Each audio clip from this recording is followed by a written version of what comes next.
Buenas noches, Artevisión, ¿cómo están ustedes?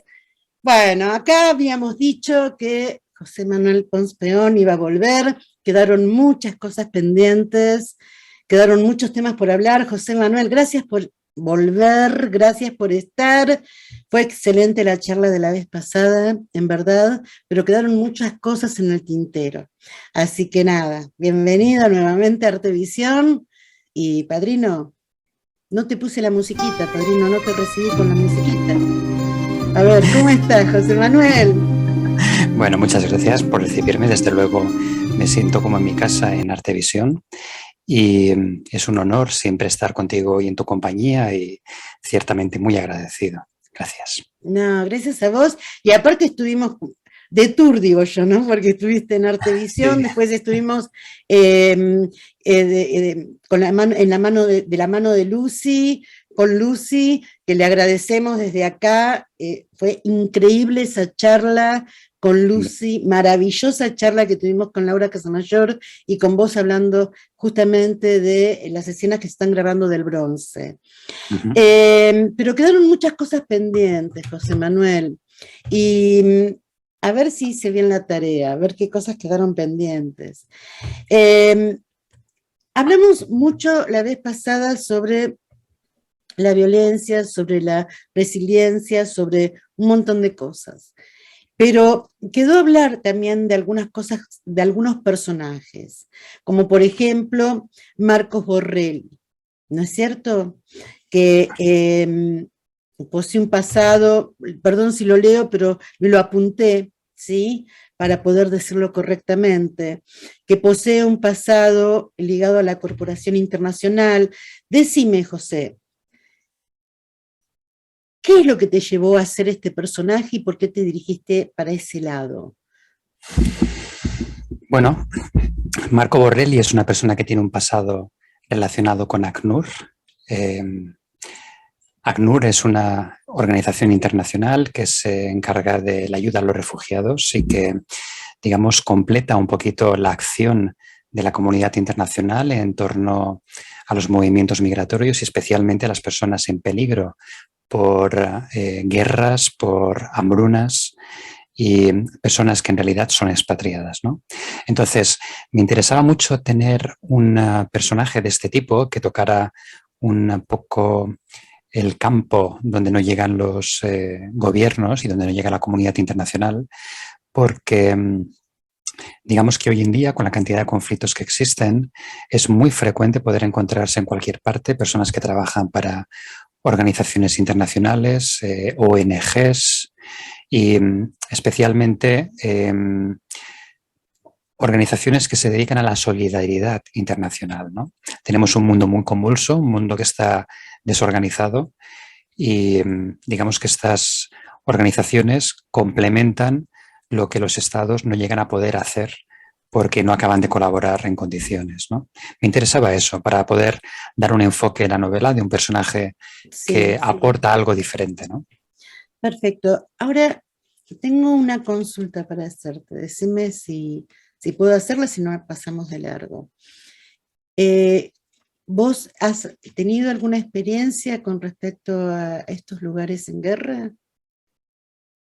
Bueno, sí, por mi oficio sí. Ya dijimos en la anterior entrevisión que yo soy militar, mi oficio es ese.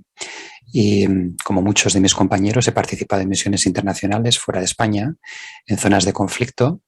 Eh, bueno, la aproximación que tengo es una aproximación sobre el terreno, ¿no? Hemos podido conocer todos nosotros, pero particularmente yo por las labores que he tenido que hacer cada vez que he salido a este tipo de personas que trabajan en organizaciones internacionales, gente de otros países, naturalmente también personas afectadas por la guerra, combatientes, expatriados.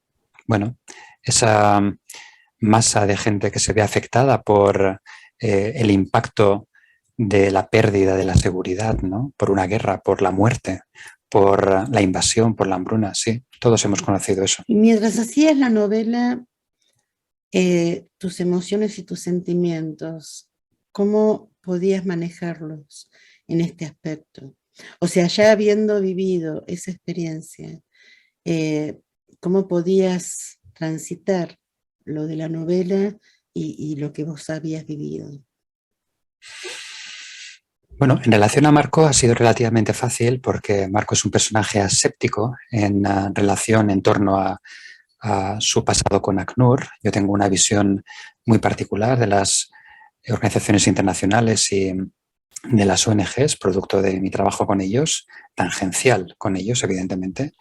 Pero si me preguntas a propósito de la violencia inherente al tiempo en que, por ejemplo, Isabel Daroca está en prisión, o cuando regresa a Irán después de pasar por ese periodo de, vamos a decir, repaso generalizado por toda la barbarie que el ser humano puede ejercer sobre otro, Sí. algo que pude observar claramente con personas que habían podido estar en el cerco de Sarajevo, por ejemplo. Te diré que en un momento determinado tienes que tomar cierta distancia con las emociones que emanan de haber podido conocer a esas personas, de haber podido ver eso, porque indudablemente si no la tomas es imposible poder escribir, pero al mismo tiempo debes permanecer muy cerca del sentimiento, de la empatía que producen esas personas para poder extraer lo mejor que poder verter en un libro como El bronce, ¿no? Perfecto. Es complicado, es un equilibrio delicado de hacer. Bueno, José, gracias por la explicación que nos acabas de dar. Yo creo que inclusive este tema lo habíamos tocado, pero quería que hablaras en primera persona vos cómo sentías todo esto de esto de estar en el medio del caos, porque recuerdo que en la conversación con Lucy vos dijiste, y me impactó mucho cuando lo dijiste, yo estuve en contacto con esas mujeres. Así es. Y realmente yo creo que a lo mejor es un golpe bajo el que te voy a dar, ¿no? Pero yo creo que son imágenes que uno jamás se los puede borrar de la cabeza. Pero hay un tema que me interesa mucho tocar, que yo lo conocí a través tuyo, la palabra Bahá'í. Yo tengo entendido que Isabel Daroca, y no por esto estoy dando información de la novela, fue tomada prisionera por estar con unas amigas que sí eran Bahá'í. ¿Qué es Bahá'í? ¿Qué es la fe Bahá'í, la religión Bahá'í? ¿Podés explicarnos un poquitito? Yo al menos era ignorante hasta que vos me la empezaste a nombrar. Bueno, la fe Bahá'í efectivamente es la última gran religión. Es una religión independiente que nace en el seno del Islam en Irán a mitad del siglo XIX. Como el cristianismo nació en el seno de una sociedad y una religión judía, ¿no? Se emancipa del Islam y lo que viene a decir es que Dios nos manda mensajeros, profetas o avatares cada cierto tiempo para poder restaurar la justicia en el mundo y darle una oportunidad a las sociedades de poder ser felices, ni más ni menos. Es decir, las sociedades evolucionan tecnológicamente, evolucionan también anímicamente y maduran. Entonces, para esta época de la humanidad, el mensaje que proporciona la fe Bahá'í es un mensaje de esperanza fundamentalmente basado en que el mundo debe unirse. El mundo está globalizado, pero en el siglo XIX se veía desde Irán una perspectiva totalmente diferente. Sin embargo, Bahá'u'lláh digamos, proporciona un mensaje para los siguientes años, un mensaje basado en la idea de que es la unidad, la medicina que va a poder hacer que el mundo pueda madurar en este momento, ¿no? La fe Bahá'í es una religión, como decía, independiente, está extendida por todo el mundo, con una serie de principios fundamentales que recogen todo el sentir hoy en día de cualquier persona de bien. Es decir, estamos hablando de que como mandamientos, podríamos decirlo así, tiene el hecho de que la mujer tiene que tener la misma posibilidad de acceso a la educación y, por supuesto, acceso a una vida laboral y ser feliz y en condiciones de paridad con el hombre. Hablamos también de un sistema de pesos y medidas común para todo el mundo. Hablamos de un tribunal internacional de justicia, de un sistema también colectivo de seguridad y toda una panoplia de asuntos sociales que en esta época encajan y son exigencias del mismo avance de la sociedad. Espiritualmente, la religión Bahá'í recoge todo el acervo anímico y espiritual de las religiones anteriores, es decir, acepta como propias dentro de un ciclo profético todas las religiones anteriores, de forma que un Bahá'í cree en Cristo, cree en Moisés, cree en todas las religiones anteriores, porque todas parten de un mismo hecho, que es el que Dios nos manda precisamente esa posibilidad educativa a la sociedad en cada momento, ¿no? De forma que eso es fundamentalmente lo que cree la fe Y Bahá'í. escúcheme, José Manuel, esta religión Bahá'í tiene, como puede llegar a tener la Iglesia Católica, templos o el evangelista, templos o cómo se maneja el tema de quién da, a ver, ¿cómo puedo explicarlo? En la religión católica está el sacerdote, en la evangélica está el pastor. Acá, ¿quién es el que dirige esta congregación, se puede llamar? Bueno, Bahá'u'lláh afirma que para esta época de la humanidad el ser humano es suficientemente maduro como para llegar a Dios sin ningún intermediario. De forma que la fe Bahá'í no tiene sacerdotes. En contra de lo que ocurrió con diferentes religiones anteriores, a Bahá'u'lláh no se lo mató, se le expatrió, fue de destierro en destierro hasta que finalmente acabó en la ciudad de Acre, en San Juan de Acre.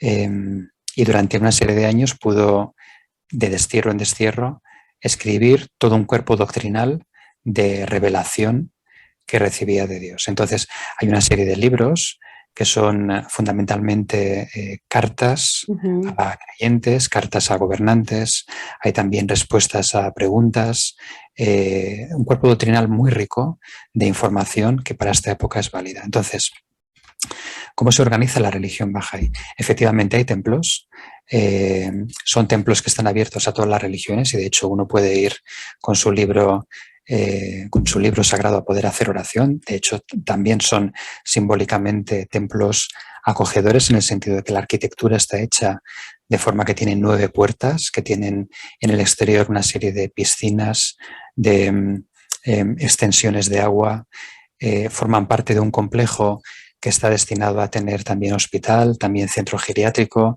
y toda una serie de consideraciones que son generadoras de sociedad.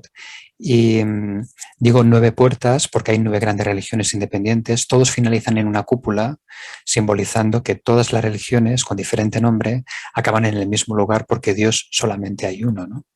Entonces, no nos separa más que una palabra, una forma de nomenclatura y un entendimiento determinado, ¿no? Pero todos podemos comprender que Dios hay uno, hay un creador.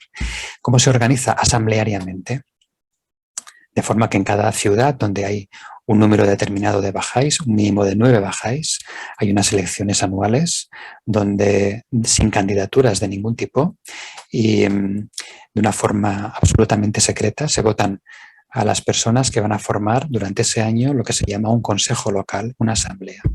A nivel nacional ocurre exactamente lo mismo, por votación delegada se vota y de forma también anónima y sin candidaturas a una serie de personas que tienen que reunir unos requisitos de madurez espiritual y también mental, evidentemente, que tienen que ser personas con mucha capacidad de servicio, personas especiales en el sentido de que puedan tener precisamente esa capacidad de darse a los demás, ¿no?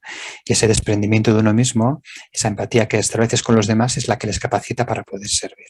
Y luego perdón, internacionalmente... ¿de cuántos años estamos hablando desde que nació esta, perdón que te haya interrumpido, esta religión? ¿De cuántos años estamos hablando?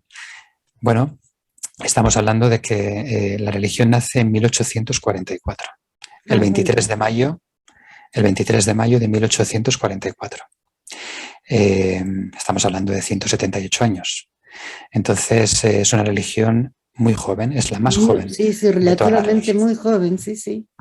Sí, sí. Y vos notás, a mí, yo, perdóname que me detenga en este tema, pero ¿sabes por qué me detengo en este tema? Porque justamente hay en esta puesta en escena que se está haciendo a través de Perséfone, no se toca específicamente esto, pero hay una parte que yo recuerdo, y discúlpame si lo digo, no estoy siendo traidora a la novela, pero hay una parte que Nura le dice a Isabel, se habrán pensado que eras Bahá'í. Son muy perseguidos en Irán, los Bahá'ís. Sí, así es. Que Bueno, Nora le hay, pregunta. hay casos de esta abogada que lo hemos conversado, que por defender a los Bahá'ís, no sé cuántos latigazos tenía que recibir y que sigue estando en prisión, ¿no es cierto? Sí. La verdad es que Naciones Unidas emite de una forma periódica sanciones contra el Estado, contra la República Islámica de Irán por muchas razones, pero la fundamental por la persecución sistemática a la comunidad bahá'í. En el último informe de Libertad Religiosa Internacional del Departamento de Estado de Estados Unidos, que se publica todos los años a principios de junio, se habla de varias cosas en relación a la comunidad bahá'í. En primer lugar, hay que decir que en Irán hay varias religiones. En el artículo 13 de la Constitución de 1979 se dice que hay 3 minorías religiosas: la cristiana, la musulmana sunita, la consideran una minoría religiosa, y la judía. Los musulmanes sunitas son el 10% de la población, hay muy pocos cristianos y muy pocos judíos, y el resto de minorías religiosas no están reconocidas. Hay sabeos, por ejemplo, pero luego están los bahá'ís, que es la minoría religiosa más grande que existe en Irán. 300.000 personas aproximadamente reconoce este informe de libertad religiosa. Entonces, ¿qué les ocurre a los bahá'ís de Irán? Bueno, en primer lugar, no pueden acceder a empleos públicos. Son personas que no pueden acceder tampoco a educación superior, no pueden heredar, se les profanan las tumbas, se les arresta sin ningún tipo de justificación, se les somete a prisión sin juicio y están años en prisión esperando un juicio. Tampoco saben la causa por la que están encarcelados. Son personas que deben en todo momento... Bueno, la causa, supongo que deben saber que porque pertenecen a esta religión. O sea, a ver, ellos saben positivamente que están siendo detenidos por ser bahá'ís. El tema pasa que la lealtad, que fue una de las cosas que Isabel siempre tuvo con ella misma, ¿no? Más allá de su resiliencia y todo eso, es ser leal a la creencia de uno, a pesar de que eso te lleve a la muerte o a las torturas. O sea que ellos saben que están allí por ser pertenecientes a la religión bahá'ís. Ahora, que después se les invente cualquier otra causa, eso es otra cosa. Porque a ver, haceme entender un poquitito esto, perdón, ¿no? Porque, ¿cómo? A ver, es un territorio donde, por el simple hecho de pertenecer a una religión, ya es legal que te puedan llegar a detener o te tienen que inventar una causa para que vos puedas ser detenido. No hay nada que los defienda de esto. O sea, me hago entender lo que quiero decir, porque me parece muy surrealista todo lo que se está viviendo al respecto de esto, ¿no es cierto? No sé si me hago entender lo que quiero... Perfectamente, pero es la historia de toda la vida en la humanidad. Quiero decir, no, seguro. Quiero decir, a Cristo, ¿quién lo colgó en la cruz? ¿Los romanos o los judíos? Claro. Entonces, ¿quiénes fueron los instigadores de que a Cristo lo colgaran en la cruz? Fueron los judíos. Se le formó una causa por un tema determinado, pero fueron los judíos. Sin embargo, fueron los romanos los que lo colgaron. Si estamos hablando de las causas que se pueden argumentar para tener a una persona en prisión durante 10 o 20 años, la causa en ningún momento aparecerá como por ser bahá'í, tiene que estar en prisión. Se argumentan causas de muchos tipos, pero se han descubierto documentos, los maneja Naciones Unidas además, en donde se habla del exterminio de la ignominiosa secta bahá'í. Hablan de eso, hablan de secta bahá'í. Sí. Estamos hablando de una persecución sistemática. Entonces, bueno, es un país reconocidamente opresor de su propia gente. Esa es la realidad. Entonces, Perfecto. cuál es el deber de los demás? Que lo podemos saber. Ponerlo en público, argumentarlo públicamente y decir públicamente que hay personas que están en prisión por el mero hecho de tener una creencia. Perfecto.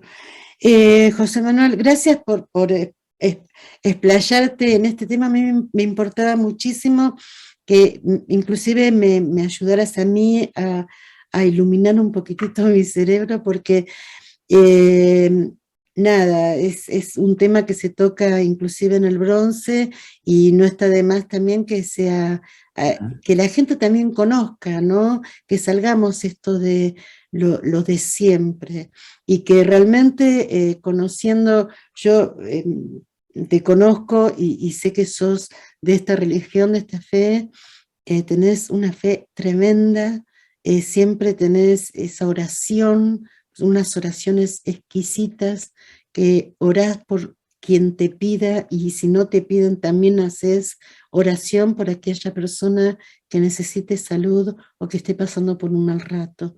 Y me consta, porque realmente sos un hombre de muchísima fe, de muchísima fe. Pasemos un poquitito al humor. ¿Hay humor en el bronce? Porque vos sos de...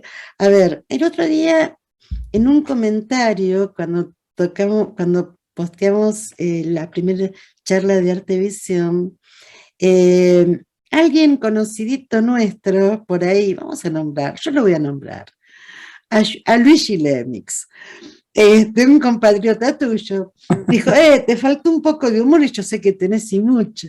José Manuel Pons Peón tiene buen sentido del humor, en el bronce puso sentido del humor. A ver, ¿podés sacarnos un poquitito a ver, esa sonrisa ya le dice todo, te estás vendiendo. ¿Sos de tener sentido del humor, José Manuel? Sí, claro que sí. Y en el bronce hay humor, efectivamente, tiene que haber un contrapunto. Estamos hablando de un libro que toca varios temas. Algunos de ellos, como ya acabas de mencionar, son temas delicados y son asuntos de mucha densidad. Tiene que haber un contrapunto, evidentemente. Y en las mismas escenas, cuando Isabel regresa a Irán, hay un par de personajes que aportan ese humor, ¿no?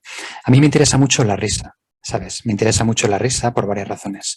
La risa, en primer lugar, digamos que equilibra al ser humano. Es generadora de endorfinas, con lo cual vamos a decir, te pone de buen humor, te pone receptivo, te ilumina. Cuando una persona tiene buen humor y se siente bien y feliz, es mucho más receptiva y también creativa. También genera dopamina, inhibe el cortisol, por lo tanto reduce el estrés. Mira, se hizo un experimento hace unos años a propósito de este tema, y entonces se cogió a un grupo de control y se les puso una película triste. Y entonces se vio que se reducía el flujo sanguíneo en un 70%. Se reducía el flujo sanguíneo en un 70%, repito. A ese mismo grupo, a continuación, se le pasó una película, una comedia, una película de risa. Aumentó el flujo sanguíneo en un 20%. De modo que la tristeza deprime el cuerpo y la risa y el buen humor lo elevan y le permiten además a la mente funcionar de una forma diferente. No, pero aparte yo tengo entendido, porque me llegó otro pajarito. ¿Vos sabés? Yo te lo dije la vez pasada, que tengo infiltrados dentro de tu gente. Fíjate quiénes tenés de contacto, porque algunos me están contando cositas tuyas. Que vos sos de las personas que van a un hospital cuando alguien está operado y te ocurre contarles algún chiste para que la persona recién operada se empiece a reír. O sea, sos de usar el humor para que el otro, con los puntos recién puestos, tenga una tentación de risa. Sos capaz de hacer una cosa. Gente, acá está el verdadero José Manuel Pons Peón, para que vean que no es tan santo como parece. ¿Sos de hacer esas cosas o no? En absoluto. Bueno, Luigi, este humor es para vos, para que no nos critique después que no hay humor en José Manuel Pons Peón, ¿ves?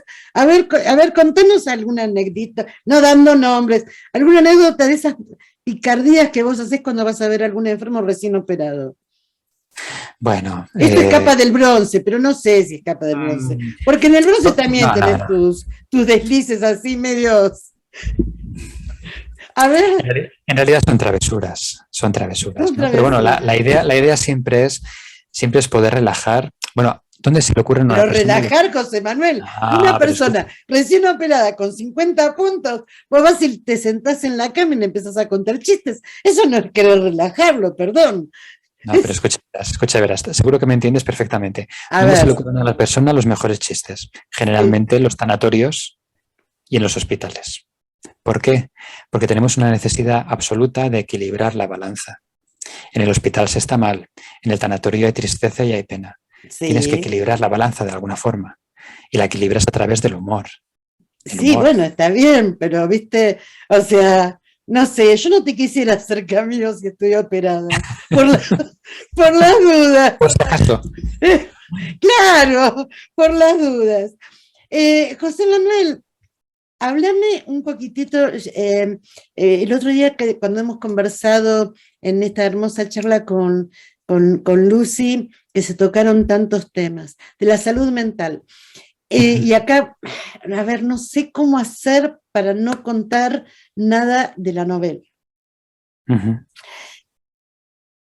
Pero Isabel, después de un proceso de lo que pasó, estuvo bajo tratamiento, ¿no es cierto? Bien, no vamos a contar más nada.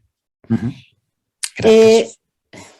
Bueno, no vamos a decir ni lo que tomaba ni lo que dejaba de tomar, que me quedó bien claro todo. Pero son tratadas después con respecto a la salud mental, que es un tema importantísimo para las víctimas de semejante, o a veces no hace falta tener una situación límite para necesitar un tratamiento psicológico o psiquiátrico, ¿no? Yo creo que todos tendríamos que alguna vez plantearnos a ver cómo estamos de las chapas, ¿no? Pero, ¿cómo se trata la salud mental en el Bronce? Porque yo sé que se trata. Vos la trataste. Bueno, yo no soy experto, tengo que empezar diciendo eso. Y en cuanto a la salud mental, efectivamente, Isabel pasa por una serie de vicisitudes muy serias. No las vamos ahora mismo a decir, pero No. hemos mencionado la charla con Lucy, hemos hablado también de mujeres, hemos citado el cerco de Sarajevo, y hay que entender que en una guerra o en una situación de opresión, la primera persona que va a sufrir es la mujer, y a continuación generalmente los niños.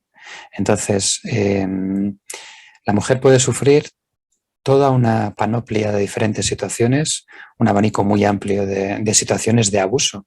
Generalmente empiezan por abuso psicológico, pero también pueden evidentemente derivar hacia abusos físicos repetidos, ¿no? Estamos hablando de violaciones, estamos hablando también de maltrato, de palizas, etcétera. En una guerra y en cualquier situación de este tipo, dictaduras, etcétera, etcétera. Bien. El Bronce afronta la salud mental desde un punto de vista de la resiliencia. La resiliencia es la capacidad que tiene una persona, también sociedades, efectivamente, pero hablamos de una persona para poder afrontar con ciertas garantías una situación muy adversa y continuar adelante, ¿no? Hay una carga genética que es una dotación que permite a la persona tener una capacidad determinada, pero la resiliencia también se puede entrenar. Y hay diferentes aproximaciones para entrenar la resiliencia, ¿no? Y también hay un momento determinado en el que el estrés postraumático derivado de un maltrato, de una violación o de cualquier tipo de circunstancia traumática tiene que ser tratado también médicamente. Tú lo acabas de decir, ¿no? Seguro. ¿Qué le ocurre a Isabel Daroca? ¿De dónde extrae ella las herramientas de resiliencia para poner No cuentes mucho, ¿no? No voy a contar. No voy a contar. Pero las extrae de una cosa básica y fundamental, que es la memoria y la determinación. Es decir, por ejemplo, una mujer violada. Una mujer violada tiene que empezar por ver en el entorno en el que está si esa violación se silencia, si causa oprobio en el entorno en el que está, de forma que el acompañamiento es malo, si se asume o no se asume. Y a partir de ahí empezar a ser tratada, perdón, empezar a ser tratada y empezar un proceso de duelo, del que podrá salir o no. Bien. ¿Qué le pasa a Isabel Daroca?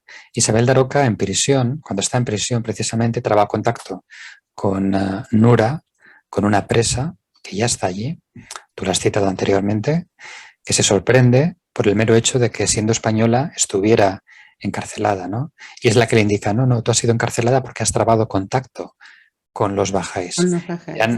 Y porque han, en una redada, cogido una serie de mujeres bajáis, también te han cogido a ti, pero tú no estás en prisión por otro motivo que por este.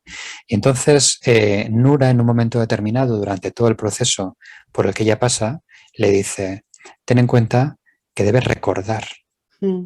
Debes recordar. Sí, fue el legado, ¿no? Como dijimos la vez pasada, que Correcto. le dijo. Aquí tienes el bronce, ella le proporciona una herramienta mental con la que poder trabajar, un bronce, una armadura, una coraza, una separación con el mundo. Pero al mismo tiempo le dice, porque esa separación podría ser interpretada como una negación, le dice, debes recordar.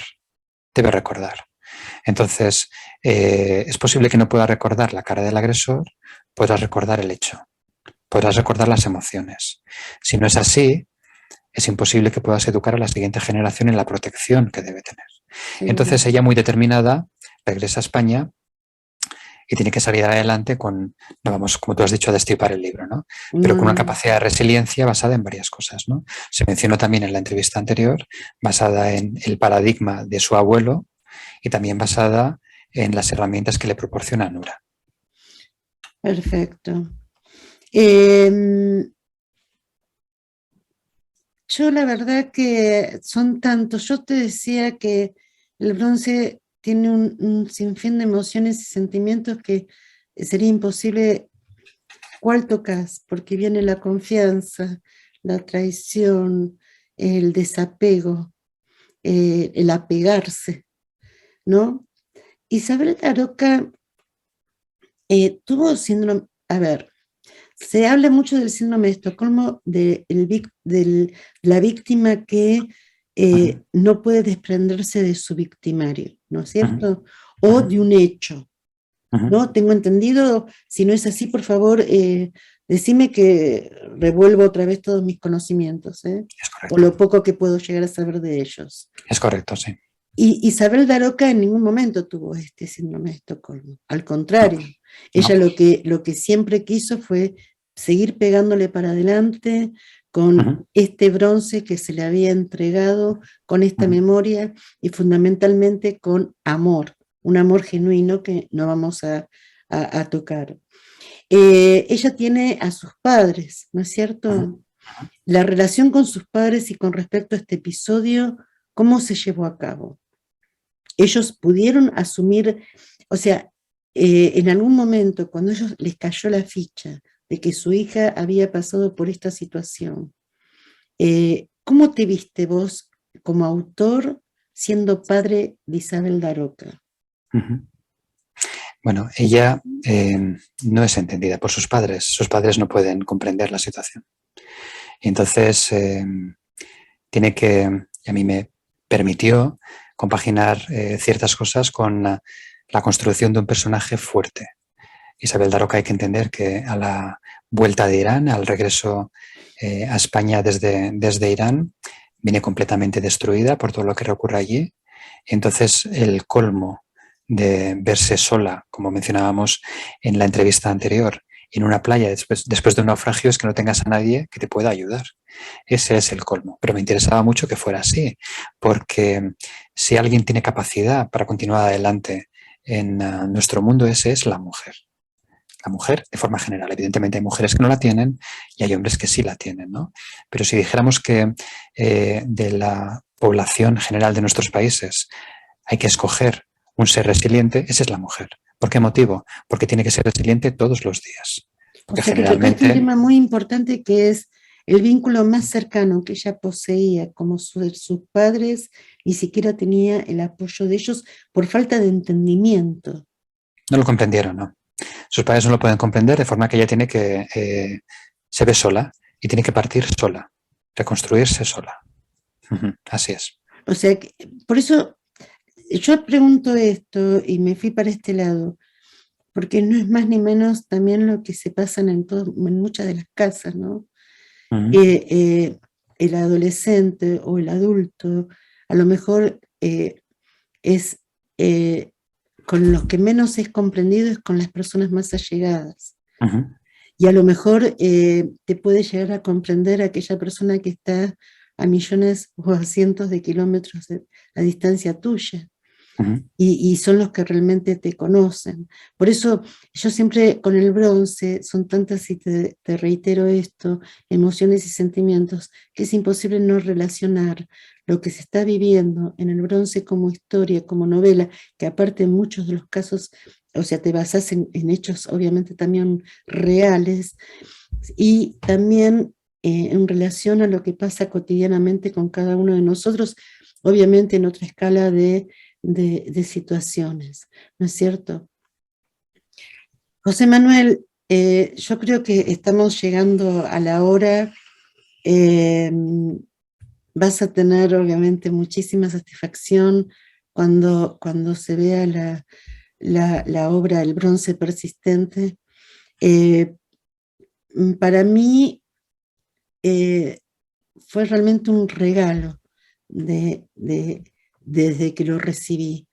Eh, y nunca he visto que un libro de un escritor independiente tuviera tanto, pero tanto, pero tanto, tanto atractivo. Y como bien dijo Lucy la vez pasada, y es una de las primeras cosas que yo también te remarqué, es lo hiciste bien desde el momento de la portada. Ya el presentar el libro con esa portada, que como te dije en una ocasión, tiene la simpleza, pero a la vez una profundidad tremenda, el poder detectar esas laceraciones, como Lucy también se vio Ujú. identificada a su madre en ese bronce. Ya ahí arrancaste increíblemente. Por eso yo quiero agradecerte muchísimo que nos des esta otra oportunidad. Yo sé que quedaron también muchas cosas. Si quedaron temas que vos quisieras tratar, por favor, tenés todo el tiempo del mundo para poder decirlo.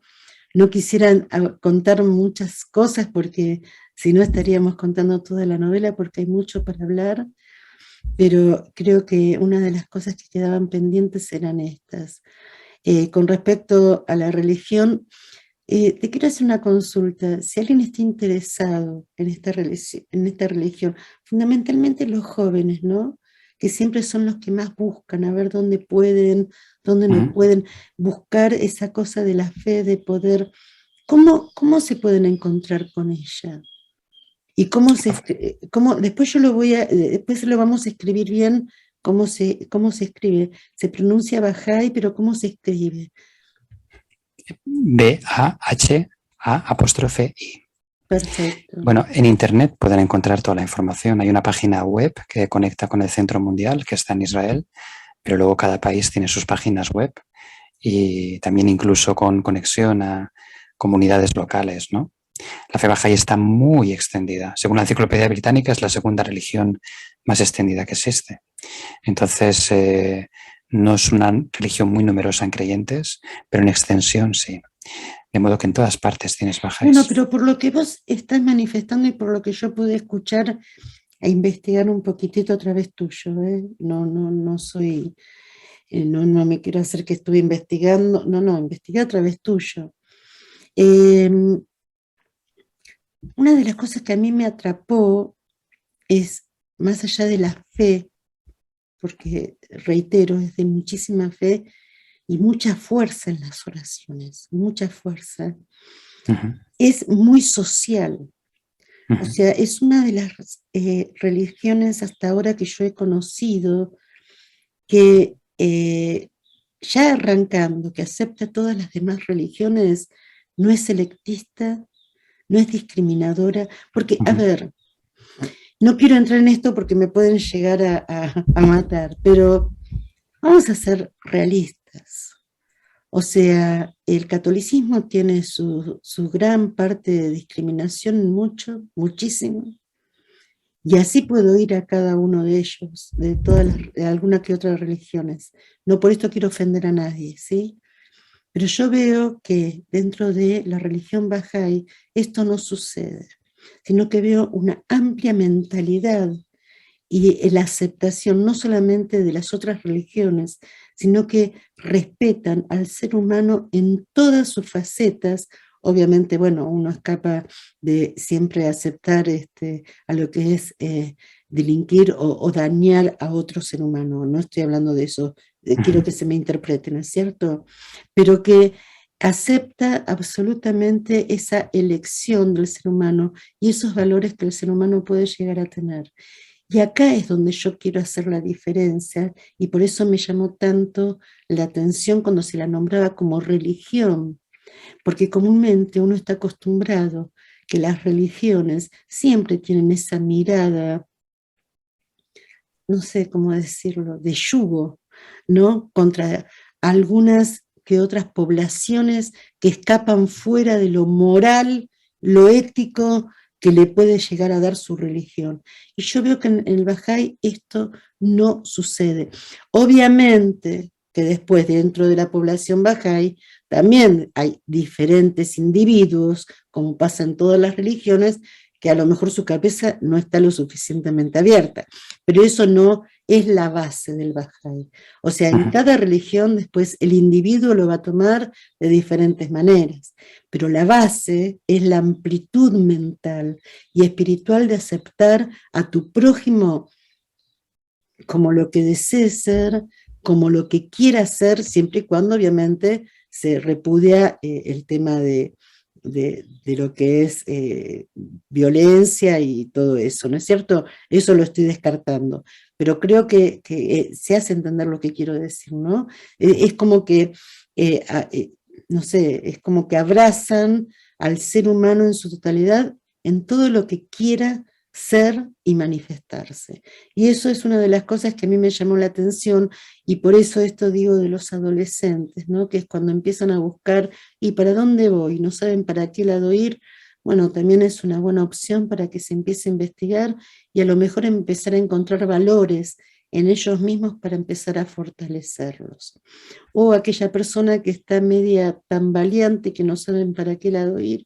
Y bueno, es bueno que puedan empezar a investigar.